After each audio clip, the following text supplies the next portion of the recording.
So Deion Sanders, he was on the Pat McAfee show, and of course, Like today or super recently? yes, recently. Okay. And so another news has dropped that another 18 players have left and entered the transfer portal from Colorado. All right, I think there are over 40 So plus they are over guys. total. Out of 85 scholarship guys are in the portal. Right. So, people are wondering, like, hey, what's going on? And, it's because the 18 that they literally just recently left. So they've been a part of this off-season program, if you will, for a while now, right? Yeah, and so they're wondering. I'm confused by a lot of things going on there. I have a video, though. All right, so let's play the video. I'll maintain my confusion after. Yeah. You will? Most likely, yeah. Oh, okay. So let's see what Deion says about it and see if he answers any of your confusion here. 1 second here. Prime. Here we go. Man, you know what's so funny about this? And I'm trying to choose my words because I'm a head coach and I can't just say what I feel. Usually I do. Respect. But people got to be crazy to think this just happens. It don't just happen. You make it happen. You know what you want. I don't pull up through a drive. I can't stand people who pull up through a drive-through and don't know what they want. Before I get there, I know what I want.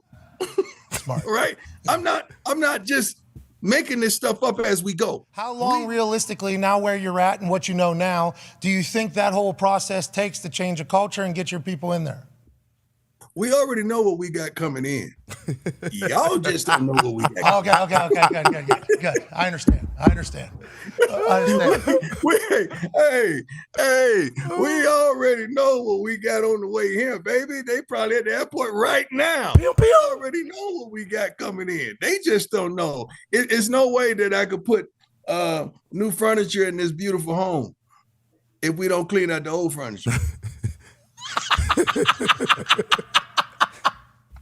And that's not a shot. I did not expect that. Hey, it's good fun. But the thing about it, I don't want people to think it's just the product on the field. And kids got to realize that we told them we told them often as possible. When a whole coaching staff gets terminated, who do you think is next? Yeah, that's real life. All right. That you still maintain your confusion? Well, yeah, on a couple fronts. He showed up in Colorado, told people getting the transfer portal, he's got a whole new team coming or whatever. And there was some attrition initially, and there were some transfers that came in, and his son and Travis Hunter included. What I'm a little baffled by is why did so many of these kids go through the spring and then decide to transfer? And a lot of them are saying, Deion really didn't talk to us. I had a meeting with him after the spring where he told me we're going in a different direction, and now I'm in the portal. But it sounded like the culture Deion had was the guys that he brought with him were the guys, and he kind of literally treated the existing players like you're not the guys. And why are you staying a whole semester if it's kind of that clear that you're not part of this guy's plan? That I don't get. Oh, okay. So on the kids front, on the kids front, I get that. So now, what I'll also say though is part of Deion's little brand here is to be a little bit of a mentor to men, and if he treated the guys the way that they're saying, that's falling short of that standard. To be candid, you're not. You're treating guys like shit. You're basically pushing them kind of to get the hell out of here. And I get that happens, and if that's who you are, that's fine. But don't tell me you're tough and be a pussy. Don't tell me you're honest and lie. And don't tell me you go to church and do anything stupid. But it is what it is there. You said, you came out and said, hey, we're telling guys to get in the portal. So how was it that you had 30 plus guys go through spring ball and then realize, hey, I need to get out of here? Right. I would imagine there's some guys that have some talent and thought hey, I'll work my ass off. I'll show Coach Prime that whatever. But the numbers are a little staggering, And then here's the other thing. From a team standpoint, when you have that many dead bodies on your roster through the spring, you damn near wasted a spring. Yeah. All those reps that those kids took and snaps and everything else, and now they're leaving, and now you're gonna get these other guys. It just doesn't seem as smooth as he's making it. And I think that there's some guys that they wish they could have maybe got rid of earlier. There's probably some guys that maybe they could have done a better job of either holding on to or developing with his staff. And I think you really kind of threw away most of the spring by having all this dead weight on your roster.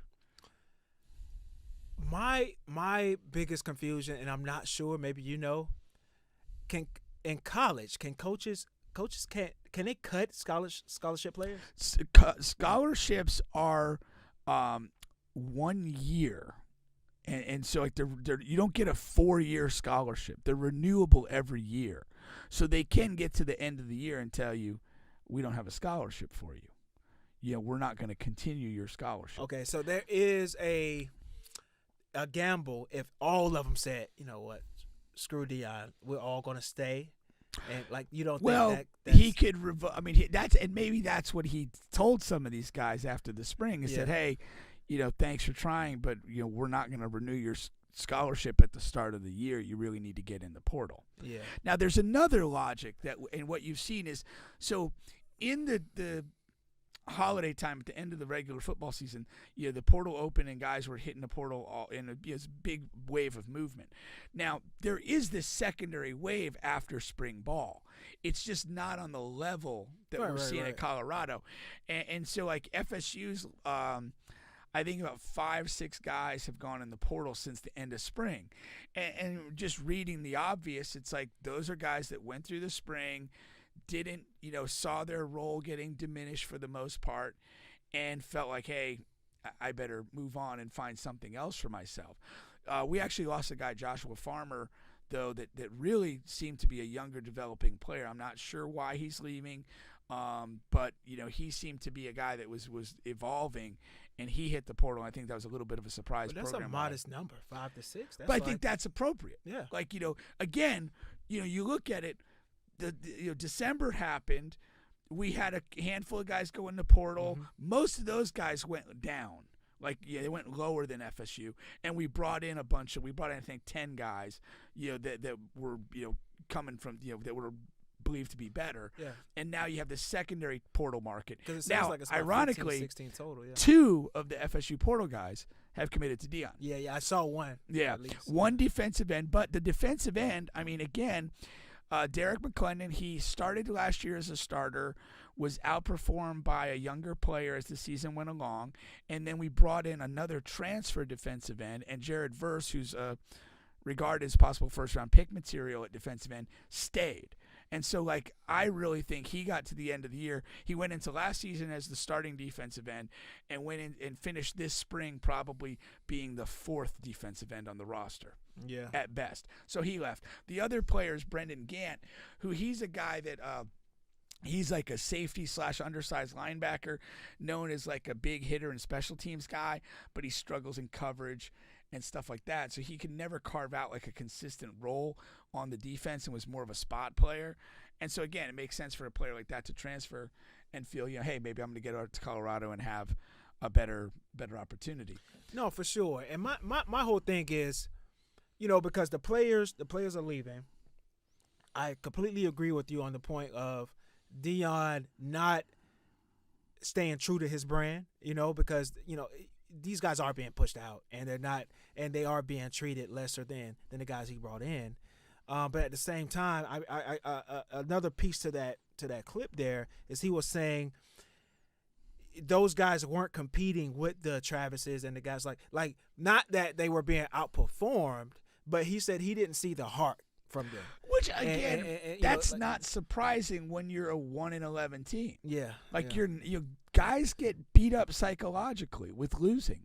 Yeah, and I in a broad stroke, I agree with what Deion's doing. Yeah, you come in and you have a team that got beat 11 times out of 12. That's a lot in the season. There's not a lot of self-confidence in the group. There's not a lot of swagger. And, it's tough to transform that to something winning quickly. With the same team, But when you break the roster down and so forth, you would figure just on numbers wise, there's a couple guys that are going to be fits going forward, and there probably are. But it's okay. You're going to lose a lot. Yeah. My big issue is just like, why did it take through the spring to get rid of so much of the dead wood at that point? And and again, did you treat guys fairly to a degree? Within just that, rip it off at a Band-Aid Yeah. all at one time in the very beginning. And my get the thing business is from that if you're literally purged half the spring roster, like, so it's like those are all valuable reps. Now you're going to have guys coming in the summer, and you're kind of playing catch up, learning the system. which raises the other question for me, with the Travis Hunter situation. This is the top player in the country coming out of high school at two positions.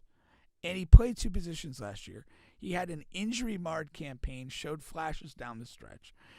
Now he's, leaves JSU, goes to what appears to be a rebuild. 3 years on a college campus, what's going to happen? Like, is this really been good for him? At the end of the day.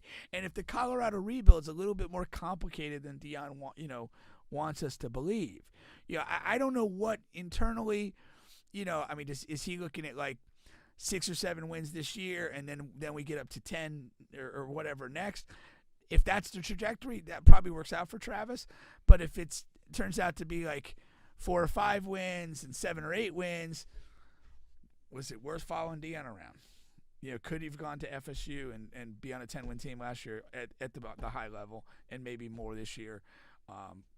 What's what with that? I do think that it's if the rebuild's slower than anticipated, Hunter's got to look at it and be a little bit, did I really make the right decision? Hitching myself to this guy. No, that's for sure. That's for sure.